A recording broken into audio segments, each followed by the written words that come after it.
Diagnoum. Ce village du nord du Sénégal est niché entre le fleuve éponyme et la savane aride. L'accès à l'eau constitue un vrai problème dans cette partie du pays.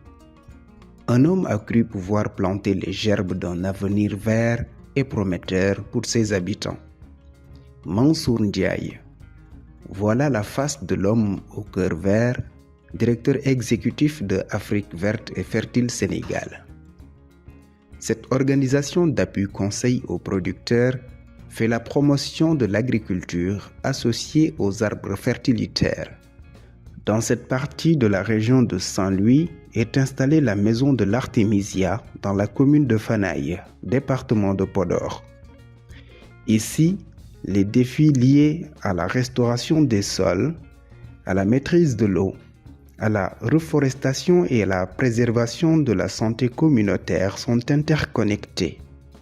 La culture de l'artémisia, associée aux arbres fertilitaires et aux haies vives, est perçue comme une réponse à des problématiques multiformes.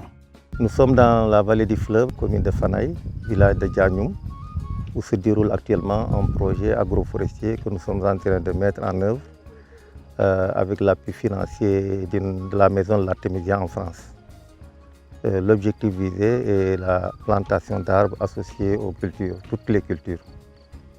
Le Sénégal étant un pays où les ressources naturelles sont fortement dégradées par l'agriculture intensive et les mauvaises pratiques agricoles, il s'agit donc de promouvoir un système agroforestier qui permette de restaurer les écosystèmes naturels, mais aussi les ressources naturelles actuellement impactées par ces pratiques anthropiques. Le Sénégal est un pays fortement impacté par la dégradation des forêts. 123 hectares sont perdus de façon quotidienne. Cette détérioration des écosystèmes appelle des mesures urgentes et adaptées.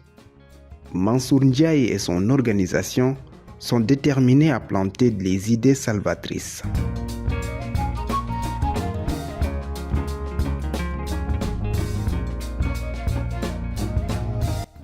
Les sols sont dégradés à 66%. Et cela a impacté donc les pluviosités et les perturbations climatiques que nous connaissons, comme par exemple les élévations de température ou même les crues actuellement observées un peu partout dans la vallée du fleuve.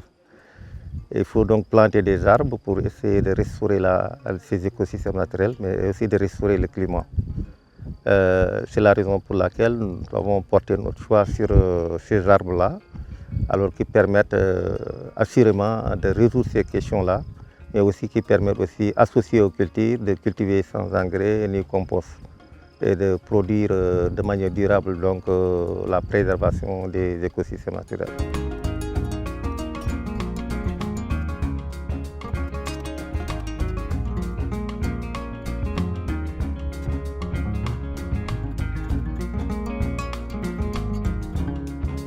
Il s'agit de plantation à travers ce projet et dans ces parties agroforestières de planter environ 800 arbres par hectare.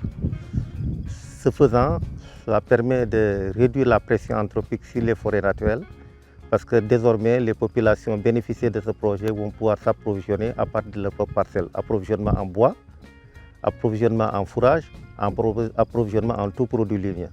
Ce qui permet donc d'alléger la pression anthropique sur les forêts environnantes, sur les boisements de manière générale, et ce qui va permettre donc de restaurer progressivement donc les boisements et de contribuer à la résilience climatique. Nos cibles prioritaires, ce sont les exploitations familiales, parce qu'au Sénégal, ce sont les exploitations familiales qui, pour le moment, sont responsables de la production agricole au Sénégal. Elles représentent 80% de la population. Donc l'objectif, la priorité, c'est d'accompagner les exploitations familiales à pratiquer ce système agroforestier. Et aujourd'hui, nous accompagnons dans cette parcelle-là une famille qui a une exploitation qui travaille sur 10 hectares. Et pour le moment, dans un premier temps, on est au 13e mois, ils ont emblavé 3 hectares. Et progressivement, que les arbres vont être installés, ils vont se déplacer pour pouvoir progressivement donc, emblaver les 10 hectares restants.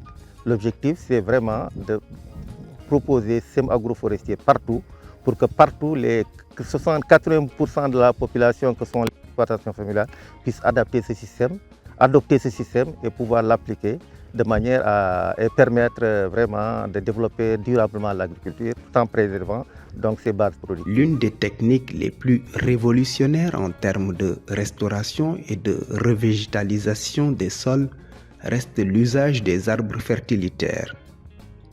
En plus de la stabilisation des matières organiques par la fixation des sols qui empêchent l'érosion, l'usage des plantes fertilisantes garantit de meilleurs rendements et permet d'associer tout type de culture.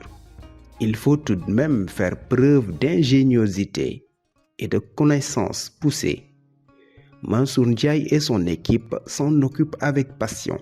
Nous sommes à la phase de préparation de la pépinière d'arbres fertilitaires, qui commence d'abord par le choix du lieu où on doit installer la pépinière. Le lieu doit présenter une certaine caractéristique. La première chose, c'est que la parcelle doit être sécurisée contre les animaux divagants pour que la pépinière ne soit pas attaquée après. La pépinière doit être installée sous un arbre, de manière à avoir de l'ombrage alternativement avec de l'ensoleillement. Ça, c'est et on doit disposer d'un point d'eau. On doit disposer d'un point d'eau pour l'irrigation de la pépinière tout au long de son développement qui dure 40 à 45 jours, 60 jours. Ça, c'est pour le lieu. Maintenant, pour le matériel qui doit être utilisé pour la mise en place de la pépinière, on a besoin d'un substrat, qui est le support dans lequel on va semer les graines. Ce support-là est constitué de sable tamisé pour éliminer tout ce qui est impureté, tout ce qui peut gêner la croissance des arbres. Ça, c'est le premier support. Le deuxième support, c'est le terreau. Le terreau qui est issu des dépotoirs d'ordures ménagères qui contient forcément donc, de la matière organique transformée. Donc ce sont les deux éléments qu'on met ensemble pour constituer un substrat. Maintenant, pour le mélange de ces deux-là, il s'agit de respecter le dosage ci-après. 2 doses de sable pour 1 dose de terreau. Mélanger, et c'est ça qui va permettre de rempoter dans ces gaines-là. Ces gaines sont des gaines biodégradables qui sont plantées dans le sol et au bout de quelques jours, ça se désagrège et là, il n'y a pas de pollution de l'environnement. Parce que nous voulons éviter d'utiliser des sacs en plastique qui se retrouvent après dans la nature ou bien dans le sol. Donc voilà pour ce qui est la présentation du dispositif pour mettre en place une pépinière d'arbres. Cette étape de préparation de la planche est cruciale. Il ne faut surtout pas la rater, puisque la réussite et l'efficacité en dépendent.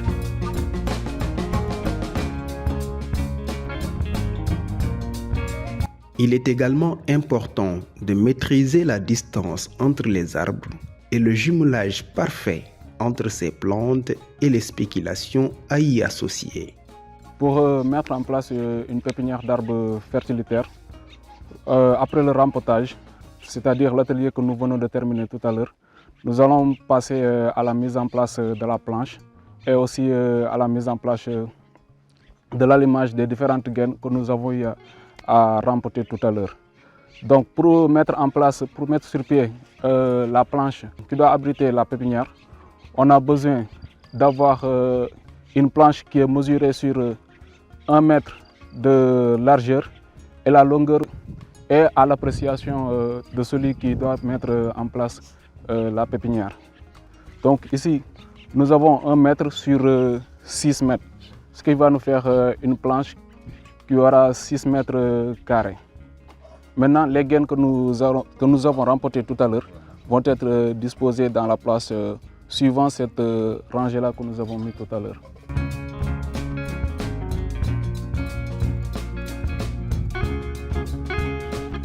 Voilà.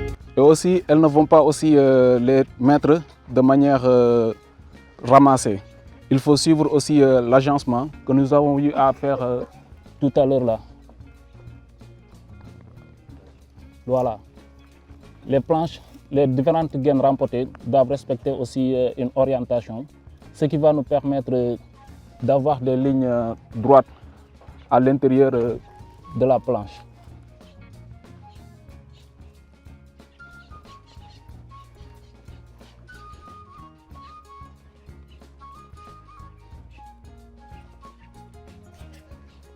Maintenant, nous avons notre planche.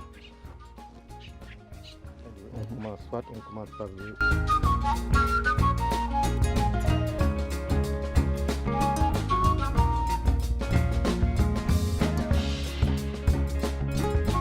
Maintenant, nous allons procéder au semis des gaines. Merci. Tout d'abord, lorsqu'on fait la récolte des semences, nous obtenons parfois des semences qui sont secs et dures. Donc maintenant, avant de faire le semis, certaines graines ont besoin d'être trempées dans de l'eau. C'est ce qu'on appelle la méthode du lever de dormage.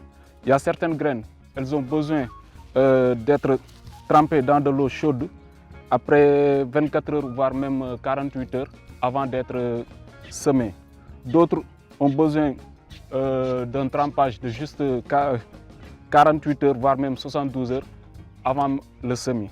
Pour d'autres graines aussi, par exemple comme le mellifera, c'est une plante dont la graine a besoin d'être levée. Donc elle, pour être levée, elle a besoin d'être trempée dans de l'eau chaude pendant 24 heures. Le lesséna, plus dur ou bien même plus sec, a besoin d'être trempé dans de l'eau chaude aussi pendant 48 heures. Le Gliricidia sepium, elle n'a pas besoin d'être trempée. Ouais, elle peut être semée directement dans les gaines. Elle n'a pas besoin d'être levée. Les différentes graines qui doivent être levées sont le mellifera, le lesséna, le samanea saman, le peltefrum. Je pense que ce sont les différentes espèces qui doivent être levées. Il y a aussi le pois d'Angole qui peuvent être levés aussi dans de l'eau tiède. La graine que nous avons ici, c'est ce qu'on appelle le pois d'Angole. Elle, elle a juste besoin de 24 heures de semis, mais pas dans de l'eau chaude, mais plutôt dans de l'eau tiède, avant d'être semée. Bon, maintenant nous allons procéder au semis de nos graines. Donc pour le semis, on conseille à nos différents paysans de faire des profondeurs qui peuvent être égales au pouce, pas trop profond, mais aussi pas trop superficiel. C'est la moitié. Il faut bloquer ça. Comme ça, vous avez la moitié. C'est cette profondeur-là. Il faut tout bloquer avec ça. Vous faites comme ça, vous avez la bonne profondeur. Okay.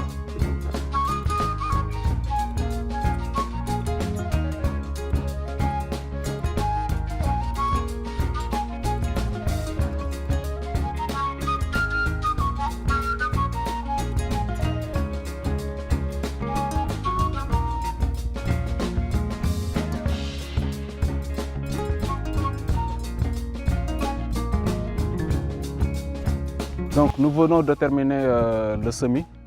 Elles ont déjà semé, ensuite elles ont recouvert. Et aussi après avoir fait le semis, elles vont recouvrir les différents trous sans pour autant aussi appuyer au niveau de la germe. Ouais. Et après le semis et après avoir recouvert, on a besoin aussi de faire un second arrosage.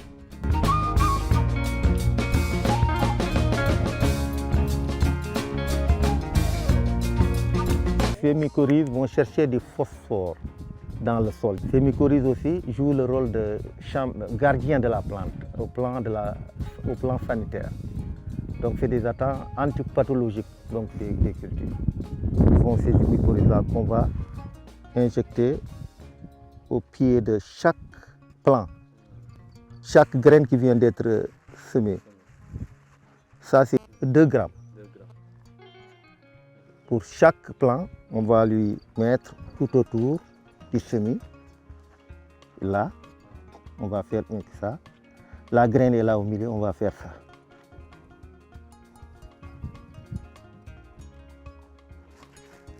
pour chaque plan. On va faire ça. Après, je vais vous expliquer. Pour chaque plan, on va faire ça. On va les prendre tout autour, sur toutes les gaines. Ça, c'est une technique assez révolutionnaire qui permet d'inoculer ces champignons mycorhiziens-là aux jeunes plants dès le départ, dès le semis. Ils vont venir se multiplier, coloniser le système racinaire des arbres et vont aider l'arbre à progresser très rapidement. Mais aussi va protéger l'arbre contre les maladies, va aller chercher du phosphore en développant le mycélium un peu partout et aussi en allant chercher même de l'eau un peu partout. Okay?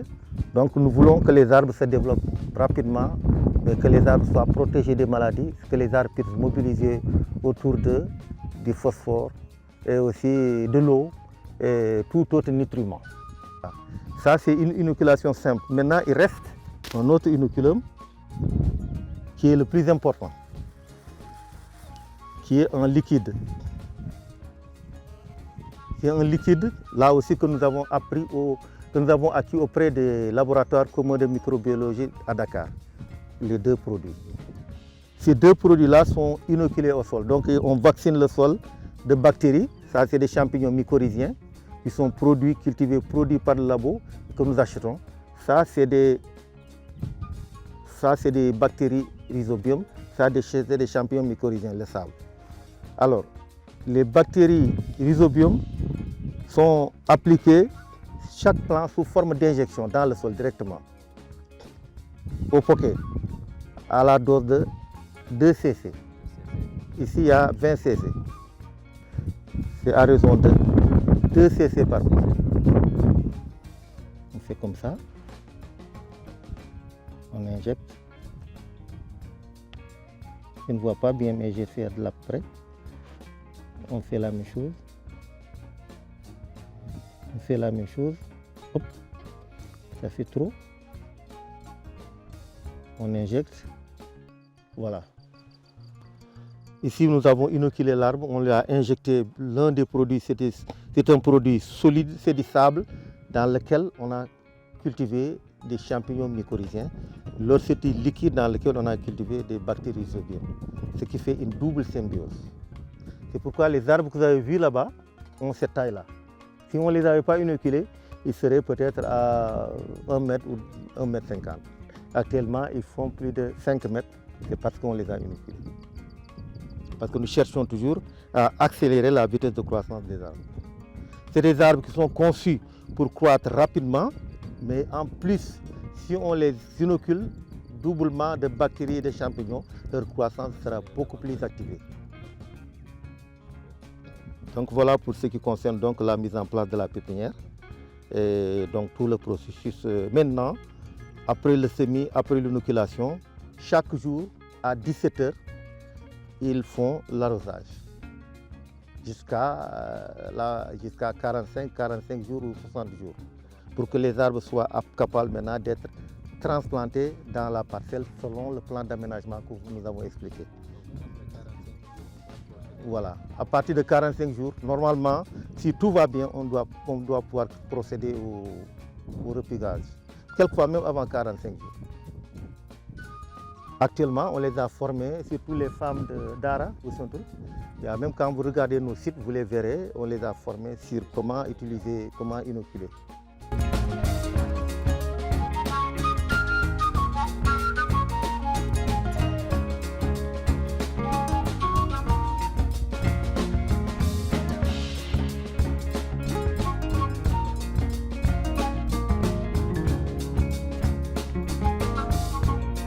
Là, sur une ligne d'arbres fertilitaires, ils sont disposés à des distances de 10 mètres. Et normalement, entre ces deux arbres-là, on doit pouvoir installer un arbre fruitier. Parce que c'est une parcelle où on développe la polyculture, c'est-à-dire on cultive plusieurs choses à la fois, laissé au choix du producteur. Donc il y a des arbres fertilitaires et des arbres fruitiers en même temps.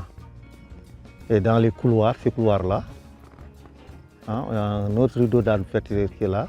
C'est dans ces couloirs où les producteurs vont cultiver toutes ces espèces végétales, agricoles. Ça peut être des pastèques comme on le voit, ça peut être de l'arachide, ou bien ça peut être du niébé ou tant d'autres cultures. Donc dans la même parcelle, le paysan va pouvoir récolter plusieurs cultures à la fois, de manière diversifiée. Bon, chaque arbre a la capacité de fertiliser un rayon de 5 mètres, tout autour. Fertiliser à partir du système de la partie aérienne, les feuilles qui tombent, qui se désagrègent et qui produisent de l'humus, donc de l'engrais organique, mais aussi des racines qui se désagrègent et qui produisent du fumier. Le tout à moyenne, en vitesse de croisière, c'est-à-dire à partir de la 3e année, chaque arbre doit pouvoir produire, enfouir dans le sol, 20 kg de fumier enrichi en azote, en phosphore, en potassium, donc à partir de deux compartiments, partie aérienne et partie souterraine. Alors, si bien que sur un hectare, vous avez à peu près 800 arbres, lignes et vives, brise-vent et vives contre les animaux divagants, plus les arbres fertilités en surface. Le total, ça fait 800 en moyenne, ce qui permet 800 fois 20 kg, ça fait donc 16 tonnes par hectare produit annuellement de fumier organique.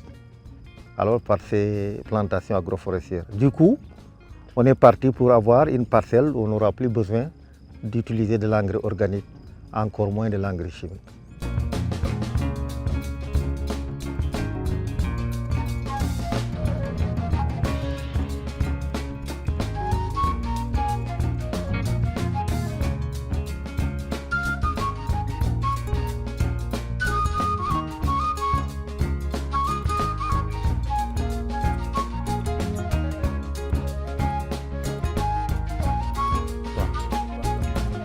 Sa fonction, c'est d'éviter que les animaux ne pénètrent dans la parcelle.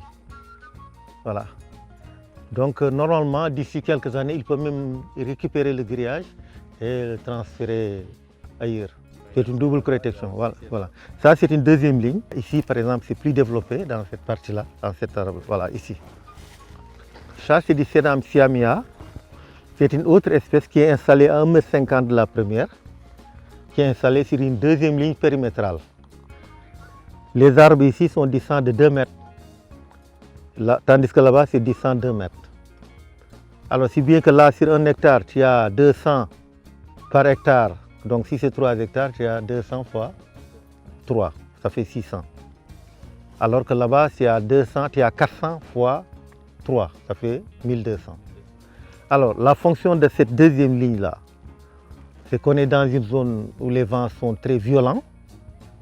Et quand les vents arrivent, il n'y a rien qui les retient ou qui ralentit leur vitesse de croissance. Ils vont rentrer dans la parcelle et entraîner l'érosion du sol. Ils vont emporter le sol, mais aussi l'eau qui va être utilisée pour l'irrigation dans un contexte de faible disponibilité en eau. Ils vont aussi, si le vent n'est pas ralenti, ces vents-là, secouer les arbres. Donc ils vont faire tomber les fleurs et les fruits. Bien que ça va créer des pertes au niveau de la parcelle. Alors, c'est pourquoi quand on les installe ici, ils vont permettre de réduire la vitesse du vent. À 70%, ils vont réduire de 70% la vitesse du vent. C'est-à-dire quand il y a une force de 100 bars qui rentre dans la parcelle, qui cherche à rentrer dans la parcelle, ces vents vont rencontrer ces arbres-là. Les 30% seulement du vent vont pénétrer dans la parcelle. Et les 70% vont enjamber la parcelle et vont tomber à 10 fois sa hauteur. C'est-à-dire si l'arbre a une hauteur de 10 mètres, les vents vont tomber à 100 mètres plus loin. Donc vont enjamber toute la parcelle et vont continuer leur course. Donc les brise-vents, c'est quelque chose de très nécessaire et il faut les installer obligatoirement. Alors ces arbres-là qui ont déjà 13 mois seulement, vous voyez leur vitesse de croissance, ils ont déjà dépassé largement les 5 mètres. Largement les 5 mètres.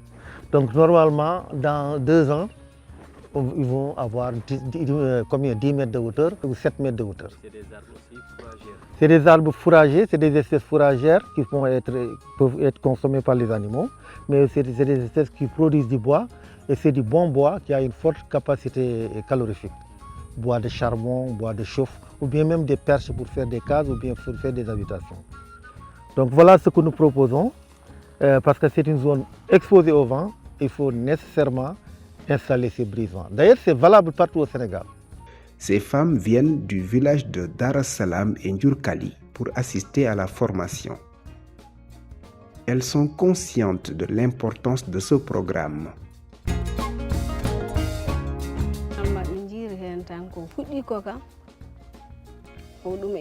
Nous sommes 78 jardinières. Nous avons espoir que ça va bien se passer parce que les plantes qu'ils ont présentées vont border tout le grillage et d'autres sont plantées sur le jardin. Il y a des citronnelles, des papayes, entre autres. Le début est bien prometteur. Si nous pouvons aussi avoir des plantes qui peuvent aussi soigner, nous ne cracherons pas dessus. Bah oui, c'est le cas parce qu'ici, Dieu merci, l'hivernage de cette année s'est bien passé, mais celui de l'année dernière, 2 enfants en ont payé les frais.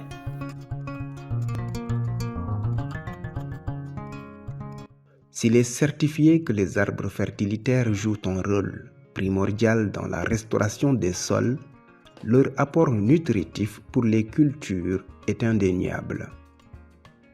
Dans ce village de Diagnoum et ses environs, c'est l'artémisia qui commence à façonner le quotidien des populations.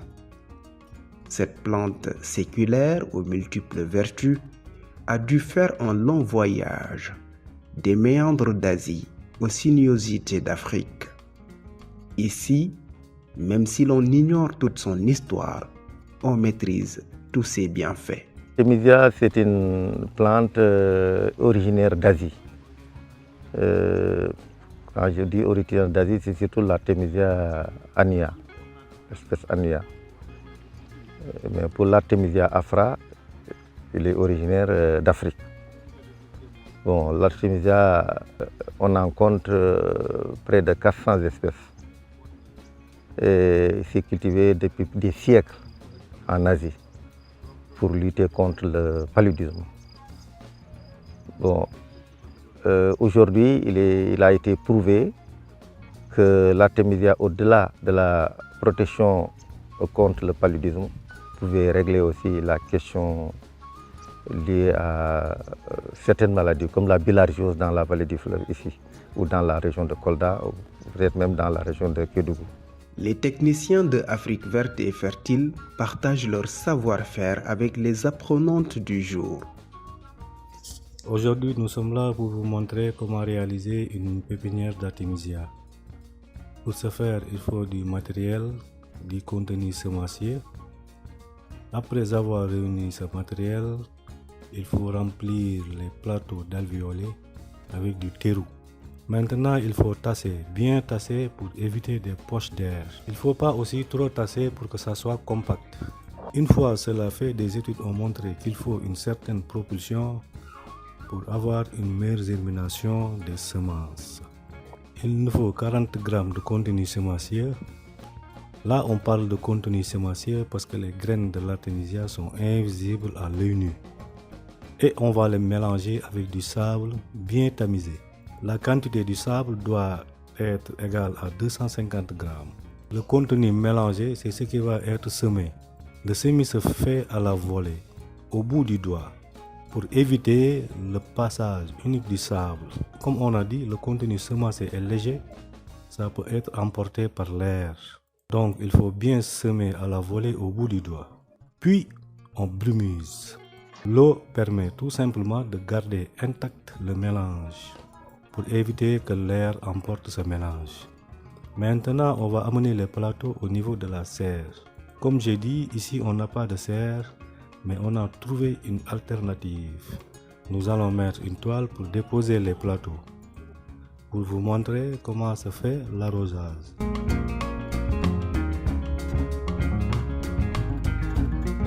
Là, nous sommes en train d'installer le bassin qui doivent recevoir, qui doivent abriter les différentes alvéoles, les 2 alvéoles que nous avons rempotées tout à l'heure avec le terreau.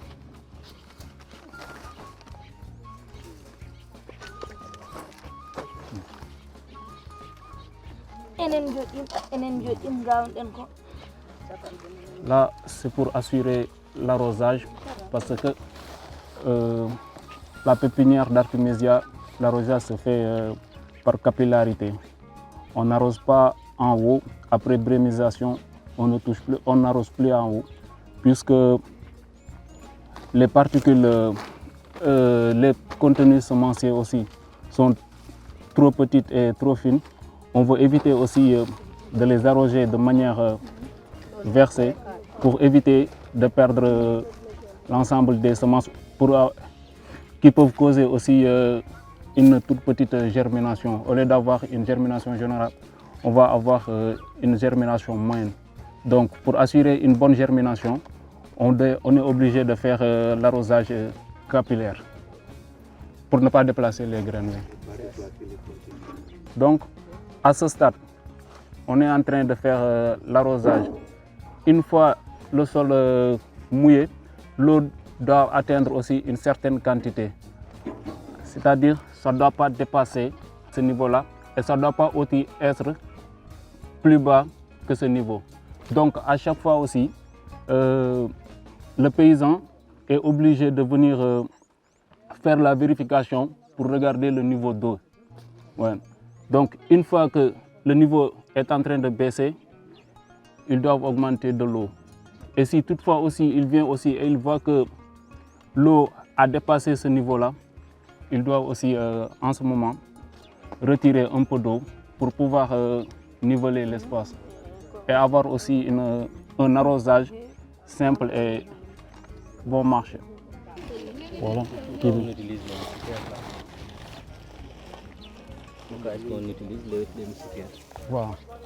Bon voilà, nous allons couvrir aussi la pépinière avec un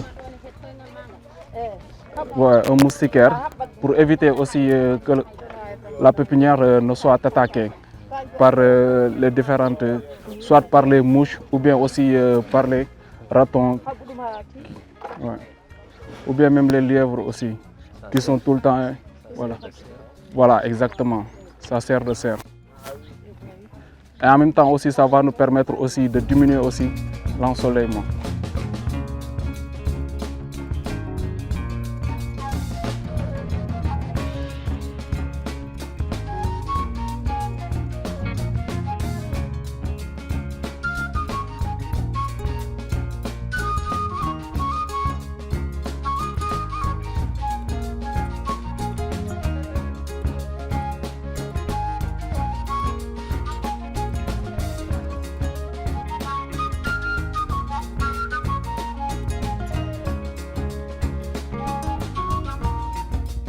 Bon, voilà, nous allons procéder à la dégustation de notre Artemisia. Nous avons ici une production d'Artemisia de nos paysans, ici à Demat du nord de Tcherno-Seydougué, qui a fait la production cette année-ci. Donc pour faire une tisane d'Artemisia, nous avons besoin d'une marmite de 5 litres d'eau bouillante. Nous allons y ajouter 5 poignées d'Artemisia pour avoir une boisson efficace pour la consommation.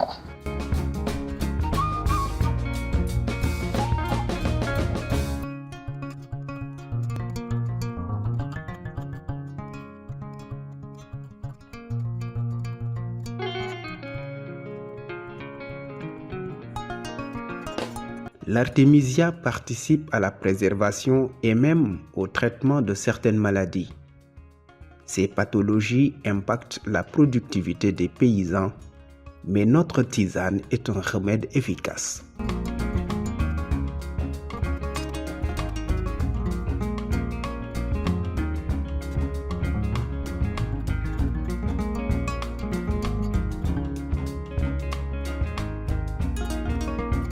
Nous avons insisté pour étendre cette culture d'Artemisia à Fra ou à Nuya partout au Sénégal. Parce que nous sommes, comme je vous l'ai dit, nous sommes impactés, fortement impactés par le paludisme. Dans certaines localités, ici dans la vallée du fleuve, à Kolda comme à Kédougou, nous avons beaucoup de problèmes aussi de bilharziose qui viennent s'ajouter aussi aux maladies liées au paludisme. Alors cette situation crée des problèmes surtout au niveau de la main-d'œuvre. la capacité de travail. Parce que pendant l'hivernage, on a surtout des problèmes de paludisme et de bilharziose. Et malheureusement, c'est durant cette période où les paysans sont sollicités pour les activités agricoles. Donc il faut faire en sorte que, faire de manière préventive, protéger les paysans avant que les pluies ne s'installent, avant que les activités ne s'installent. Par l'utilisation de la tisane de l'artémisia, ce qui les évite de tomber malades et de pouvoir travailler toute l'année. Les femmes du groupement d'intérêt économique du village de Dar es Salam ont vu leur quotidien changer par l'artémisia. Au-delà de l'aspect financier, cette plante procure santé et bien-être aux productrices.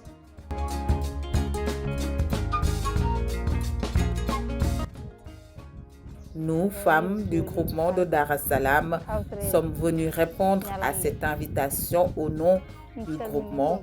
Je suis Khadijata Ba, native de Dar es Salam. Je suis à la tête d'une organisation de 57 membres. On n'y voit que du bien dans ce projet.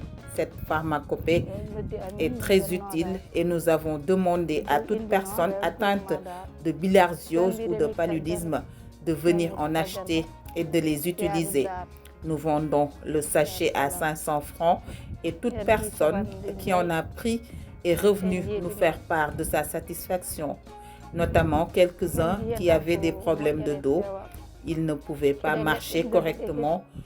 Quand j'ai revu après, je lui ai dit, toi, depuis, tu es là couché. Et lui de me répondre, j'ai encore très mal au dos et je n'arrive même pas à marcher correctement. Je lui réponds, ah bon?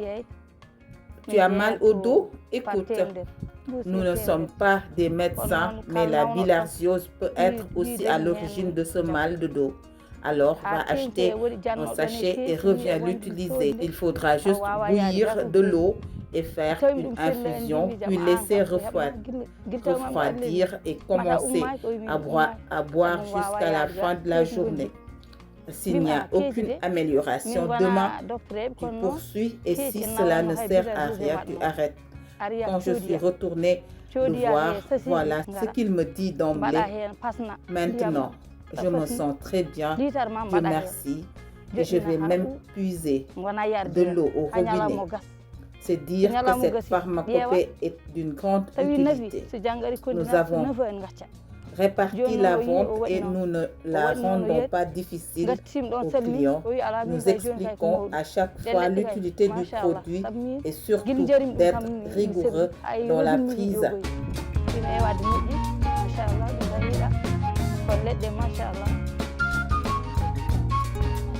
Bonjour à tous, je suis de Dar es Salam, je suis Aljouma Ba, je fais partie du groupement de Khadijatou Mamadouba. Je suis son adjointe. L'artémisia est une excellente chose et bien utile parce qu'à chaque hivernage, on avait d'énormes problèmes liés à la santé. Le paludisme était un vrai problème de santé publique, mais depuis que nous avons commencé à utiliser le produit, franchement, nous avons obtenu des résultats probants. Cette année, il n'y a presque personne atteinte de paludisme ou même de bilharziose. Nous avons pris les devants avant même le début de l'hivernage. Ce produit devient même une thérapie pour ceux ou celles qui ont des maux de tête. L'efficacité de ce produit est surtout notée chez les enfants.